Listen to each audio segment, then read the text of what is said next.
네, 반갑습니다. 오늘도 이렇게 아침에 만나게 됩니다. 오늘 큐티 말씀은 마가복음 10장 17절부터 31절까지의 말씀입니다. 오늘 말씀도 우리 모두에게 큰 도움이 되었으면 좋겠고, 예수 그리스도를 알고 하나님을 알 수 있는 그런 시간이 되었으면 좋겠습니다. 오늘 본 말씀은 이 부자와 예수님과의 대화 장면이 나오게 됩니다. 이 부자가 찾아와서 예수님에게 선한 선생님이라고 그렇게 부릅니다. 그리고서 영생을 어떻게 얻는 겁니까? 나는 영생을 얻을 수 있습니까? 어떻게 하면 영생을 얻을 수 있습니까? 라는 질문을 하게 됩니다. 그때 예수님께서 어찌 나에게 선하다고 그렇게 말하느냐? 선한 분은 하나에 한 분밖에 없다라고 그렇게 이야기합니다. 이것은 관심의 초점을 사람에게 두는 것이 아니라 하나님께 두기 위한 그런 예수님의 말씀이고, 또한 스스로를 겸손히 낮추어서 하나님을 더 높이려는 예수님의 겸손함을 나타내는 말이라고 볼 수 있습니다. 그리고 예수님께서는 그 부자에게 계명을 지켜라 라고 얘기하시는데, 10계명에 있는 계명 중에서 1계명부터 4계명까지 있는 하나님과의 관계의 계명을 이야기하는 것이 아니라 사람과의 관계에 있어서의 계명을 이야기하게 됩니다. 그리고 난 후에 이 부자가 자신이 계명을 다 지켰다고 이야기합니다. 그러자 예수님께서 사랑으로 말씀하세요. 이것은 예수님께서 기분이 나쁘시거나 부자가 잘난 척해서 그것에 대해서 뭔가 꾸짖으시려고 이렇게 말씀하시는 것이 아니라 정말 안타까운 마음을 가지고, 사랑하는 마음을 가지고 그를 가르치기 위해서, 그 부자를 가르치기 위해서 이야기하는데, 네가 가지고 있는 것을 다 팔아서 가난한 자에게 나눠주라 라고 그렇게 이야기를 해요. 그때 부자가 그 이야기를 듣고 근심하며 슬픈 기색을 띠며 근심하고 돌아갔다라고 이야기해요.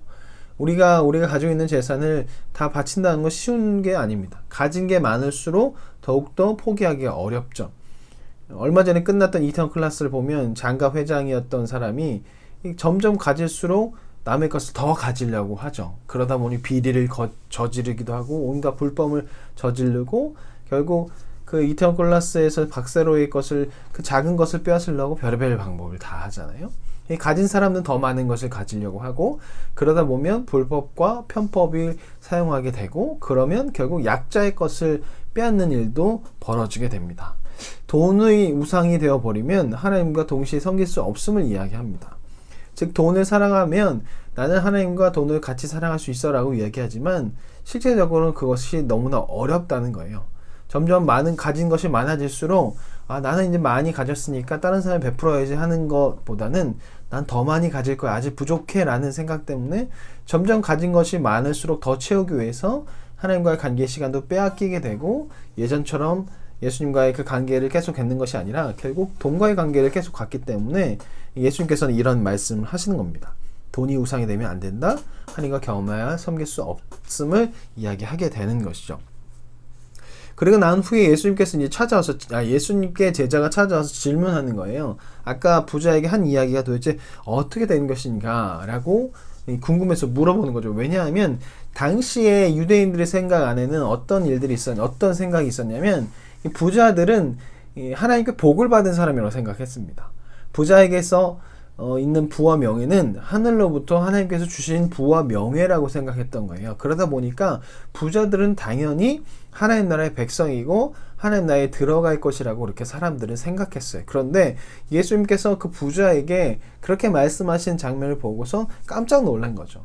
그리고서 예수님 말씀을 하셨는데 더 깜짝 놀랄 거예요. 그게 뭐냐면, 이 부자는 천국에 하나님 나라에 들어가기 어려운데, 그것이 어느 정도 어렵냐면 낙타가 바늘귀에 들어가는 것만큼 어렵다라고 그렇게 이야기하세요. 그리고 사람으로서는 불가능하지만 하나님으로서는 가능하다라고 그렇게 이야기를 하세요.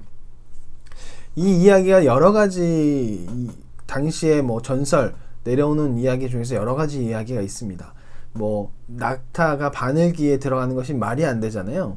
그럼 천국 누가 들어갈 것이냐라는 생각 때문에 이 바늘의 귀라는 그런 문이 있었다라는 거예요. 겨우 사람이 들어갈 정도. 그래서 낙타가 겨우 이렇게 숙이고 해서 지나갈 수 있지만 정말 겨우 들어갈 수 있는 그런 문이 있었다라는 얘기가 하나 있고, 또한 이 부자가 낙타가 바늘귀에 들어가는 거의 다른 버전인 밧줄을 바늘귀에다 꽂는 거와 같다라고 그렇게 하는 버전도 있어요.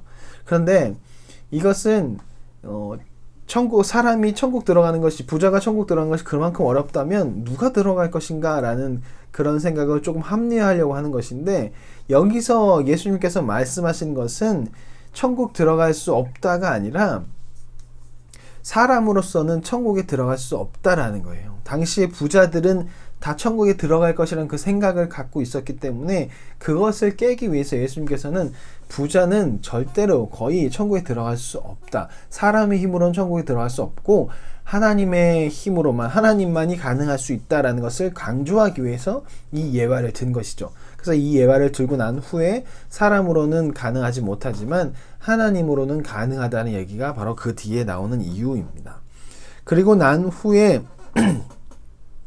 예수님께서 이제 자신에 대해서, 제자들이 자신에 대해서 이제 이야기하는 것이죠. 베드로가 자신들도 두려우니까 예수님께 말하는 거예요. 예수님, 저희는 저희 모든 것을 다 버리고 예수님께로 나아갔습니다 라고 그렇게 이야기합니다.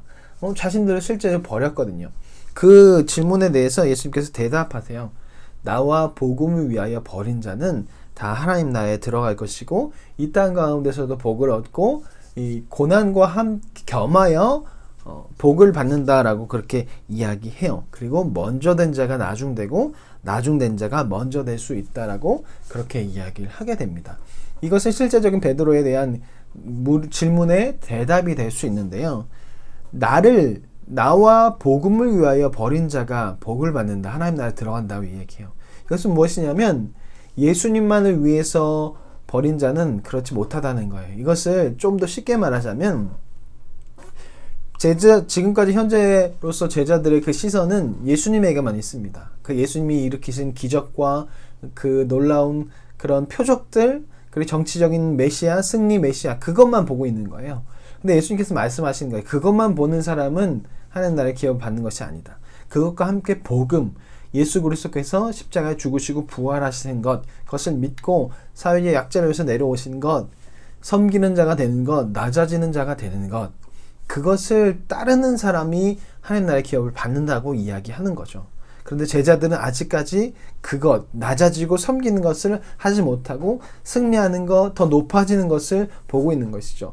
어느 순간 제자들은 처음에는 다 버리고 따라왔어요. 그런데 어느 순간 점점 가진 것을 더욱더 많이 하려고 하고 더 높아지려고 하는 거죠. 그래서 예수님께서는 제자들의 질문에 베드로의 질문에 얘기하는 거예요. 먼저 된 자가 나중되고 나중된 자가 먼저 될 수 있다. 제자들에게 깨닫게 하기 위해서, 정신 차리라는 말을 하기 위해서 이런 말씀을 하는 겁니다. 우리도 마찬가지입니다. 모태신앙으로 태어났고 또 이 말씀을 듣는 사람들은 다 교인일 것입니다. 먼저 된 자가 나중 될 수도 있습니다. 이것은 늘 정신 차려야 한다는 것입니다. 늘 예수 그리스도를 바라보아야 하고 내 삶에서 제자로서의 삶이 잘못된 것이 있지 않은가 돌아보면서 그렇게 우리는 매일매일 살아가야 합니다. 그래서 먼저 된 자로서 계속 먼저 될 수 있도록, 다른 사람들에게 본이 되고 기준이 될 수 있는 삶을 살 수 있도록 우리는 매일매일 노력해야 할 것입니다. 우리 안에 사랑이 있는지 검사해보고 오늘도 큐티하면서 예수 그리스도를 찾아보시고 그리고 예수 그리스도를 닮은 삶을 살아가시는 오늘 하루가 되기를 간절히 소망합니다. 자, 그러면 오늘도 화이팅이고 내일 만나겠습니다. 안녕히 계십시오.